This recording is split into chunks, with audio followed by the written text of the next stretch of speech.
بسم اللہ الحمدللہ والصلاة والسلام علی رسول اللہ رب اشرح لی صدری ویسر لی امری واحلل عقدۃ من لسانی یفقہوا قولی۔ ناظرین السلام علیکم ورحمۃ اللہ وبرکاتہ۔ سیرت النبی صلی اللہ علیہ وسلم انگلیوں پر اہم واقعات کو یاد رکھیے آسان طریقے سے 5 منٹ سیریز میں۔ سبق نمبر 8 جس میں ہم لیں گے 7واں، 8واں اور 9واں سال مکی دور کا۔ یاد رکھیے ہم کو بایاں ہاتھ استعمال کرنا ہے اور اس سبق کے 3 حصے ہیں: حفاظت، بائیکاٹ اور حج میں دعوت۔ تو ہم لیتے ہیں پہلا حصہ، حفاظت پر اتفاق بنو ہاشم اور بنو مطلب کا۔ نبی کریم صلی اللہ علیہ وسلم کے چچا ابو طالب جو کہ مسلمان نہیں تھے، ان کو محسوس ہو رہا تھا کہ مکے کے لوگ ان کے بھتیجے کو نقصان پہنچا سکتے ہیں، تو انہوں نے بنو ہاشم اور بنو مطلب کے خاندانوں کو جمع کیا اور کہا کہ بھتیجے کی حفاظت کا جو کام وہ اب تک تنہا انجام دے رہے تھے، اب اسے سب مل کر کریں۔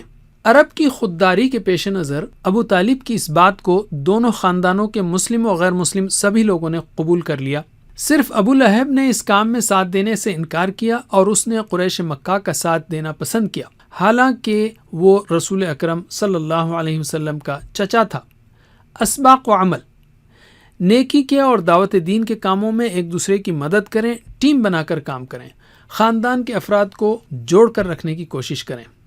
علم، دوسرا حصہ، بائیکاٹ بنو ہاشم اور بنو مطلب کا۔ قریش نے جب دیکھا کہ بنو ہاشم اور بنو مطلب حضرت محمد صلی اللہ علیہ وسلم کی حفاظت کے لیے تیار ہو گئے ہیں، تو وہ سمجھ گئے کہ اگر وہ نبی پاک کو قتل کرنے کی کوشش کریں گے تو خطرناک جنگ چھڑ جائے گی۔ اس لیے قتل کا منصوبہ چھوڑ کر انہوں نے بائیکاٹ کا ظالمانہ معاہدہ بنایا، اور وہ معاہدہ یہ تھا کہ مکے کے مشرک لوگ بنو ہاشم و بنو مطلب والوں سے نہ شادی بیاہ کریں گے، نہ کوئی خرید و فروخت کی جائے گی، نہ ان سے میل جول رکھیں گے اور نہ ان سے بات چیت کریں گے، نہ ہی کوئی رعایت کی جائے گی اور نہ ہی صلح کی جائے گی، اور یہ بائیکاٹ اس وقت تک جاری رکھا جائے گا جب تک کہ رسول صلی اللہ علیہ وسلم کو ان کے حوالے نہ کر دیا جائے۔ 1 محرم سن 7 نبوی میں یہ تحریر لکھی گئی اور اسے کعبے کی چھت سے لٹکا دیا گیا۔ ابو طالب بنو ہاشم اور بنو مطلب کو ساتھ لے کر شعب ابی طالب نامی گھاٹی میں مقیم ہو گئے۔ اس گھاٹی میں رسول اللہ صلی اللہ علیہ وسلم اور صحابہ کرام رضی اللہ عنہم نے 3 سال تک نہایت ہی سخت حالات میں زندگی گزاری۔ اب ہم لیتے ہیں اسباق و عمل۔ دین کا ساتھ دینے کے لیے مختلف لوگوں کو تیار کیجیے۔ دعوت و تبلیغ کی راہ میں مشکل آئے تو اللہ سے دعا کیجیے کہ وہ صبر کرنے کی توفیق دے۔ علم، اب ہم لیتے ہیں تیسرا حصہ، حج میں دعوت و تبلیغ۔ اس 3 سالہ بائیکاٹ نے بھی رسول اللہ صلی اللہ علیہ وسلم اور صحابہ کرام کے دینی جذبے کو کم نہ کیا۔ لوگ حج کے لیے عرب کے کئی مقامات سے آتے تھے تو نبی کریم اور صحابہ کرام ان لوگوں کے پاس جاتے اور ان کو اسلام کی دعوت دیتے۔ اکثر قبیلوں کا جواب انکار کا ہوتا تھا۔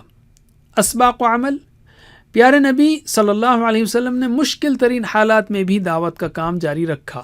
انسان کے اختیار میں دین کی دعوت دینا ہے، ہدایت تو بس اللہ ہی دیتا ہے۔ تو دعوت دین کے مواقع تلاش کیجیے اور نئے اور بہتر طریقوں سے دعوت پیش کیجیے، چاہے وہ آمنے سامنے ہو یا سوشل میڈیا کے ذریعے ہو۔ ہر ہفتہ اس کے لیے کچھ وقت اور پیسہ نکالیے۔ علم، اب ہم لیتے ہیں قرآن کو۔ تیسرے دور میں یعنی 6 سے 10 نبوی میں 20 صورتیں نازل ہوئی اور اس کی اکثر صورتیں 17 سے 24 میں ہیں سوائے 21ویں پارے کے۔ اس کو کم از کم یاد رکھیے۔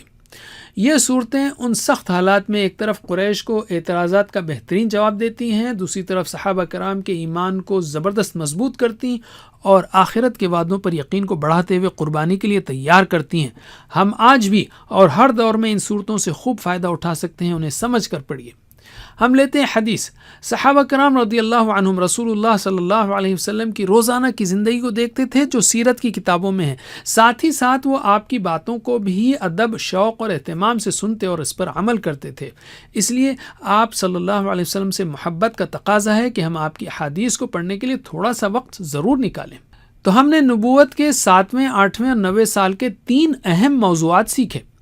اب بائیں ہاتھ کی دوسری انگلی کے 3 حصوں پر اس کی مشق کیجیے۔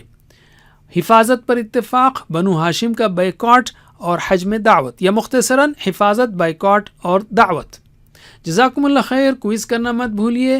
اللہ تعالی ہمیں سیرت النبی صلی اللہ علیہ وسلم پڑھنے، پڑھانے، عمل کرنے اور پھیلانے کی توفیق دے۔ والسلام علیکم ورحمۃ اللہ وبرکاتہ۔